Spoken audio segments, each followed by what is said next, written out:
کشمیر، آزاد کشمیر ہو یا مقبوضہ کشمیر، وہاں سے جب بھی خبریں آتی ہیں یہی کہ خون میں نہایا ہوا.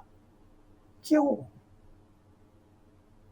آزاد کشمیر میں انتخابات کے حوالے سے جو کچھ، مجھے تو یہ نہیں سمجھ آتی کہ یہ دھاندلی کیوں کی جاتی ہے. یا تو عوام سے رائے نہ مانگو، اور رائے مانگ رہے ہو تو پھر اس کا احترام کرو.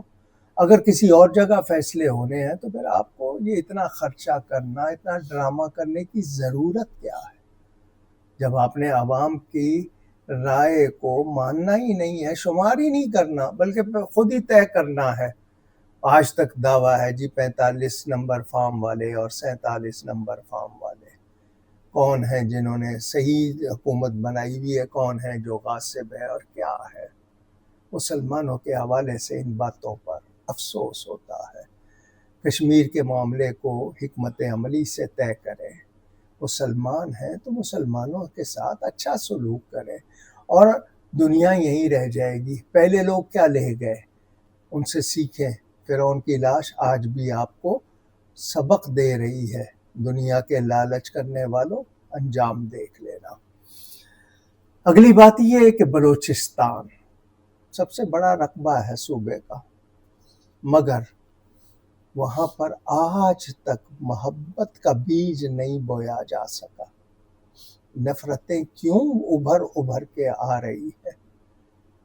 کیوں اس صوبے کے مسائل صحیح طرح حل نہیں ہو رہے؟ گالی اور گولی کی زبان کب تک چلے گی؟ ہم لوگ کب اپنے وطن سے پیار کریں گے؟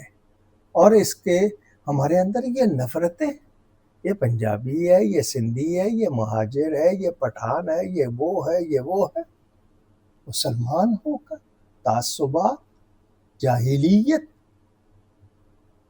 حکمرانوں سے کوئی امیدیں نہیں ہے. عوام کو اپنے ماحول کو سدھارنے کے لیے محنت کرنا ہوگی.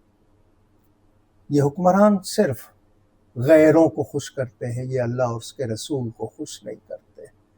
مجھے بتائیں اس وقت عالمی طور پر جو ماحول بنا ہوا ہے، یہ روزانہ کی بنیاد پر پیٹرول اور ڈیزل کے جو ریٹ بڑھائے جا رہے ہیں، کیا سمجھا ہوا ہے انہوں نے؟ یہ فرعون بے ساما یہ اس لیے آئے کہ روز جناب جو چاہے ریٹ رکھے اور عوام کو لوٹے. آپ کو انڈیا میں ہوتا ہوا لاوا شاید سمجھ نہیں آ رہا. بنگلہ دیش میں یہ لاوا آیا تھا، کیا نتیجہ نکلا؟ اور اب انڈیا میں اس وقت نوجوان طبقہ جو کھڑا ہوا ہے، کیا نتیجہ؟ آپ کیا سمجھتے ہیں؟ جس دن قوم پھٹ پڑی، آپ لوگوں کو چھپنے کی جگہ نہیں ملے گی. لوگوں پہ ظلم نہ کریں، اللہ سے ڈریں، یا آپ اپنے عللے تللے ختم کریں، لوگوں کا خون نہ چوسیں.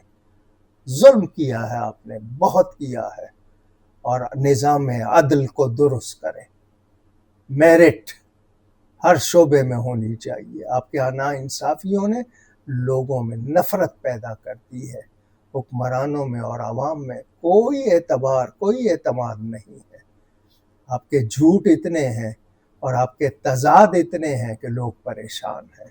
ہو سکے تو اس ملک پہ رحم کیجیے. اور میں عوام سے کہوں گا، آپ بھی دوست دشمن کی تمیز کریں. یہ وطن ہے ہمارا، ہم نے اس کو نفرتوں کی آماج گاہ نہیں بنانا. اگر حکمران بگڑے ہیں، ہم آپس میں اپنے آپ کو سدھار لیں، محب وطن بنیں، اپنے دین ایمان کی قدر کریں. ہو سکے تو توجہ کیجیے گا، سوچیے گا.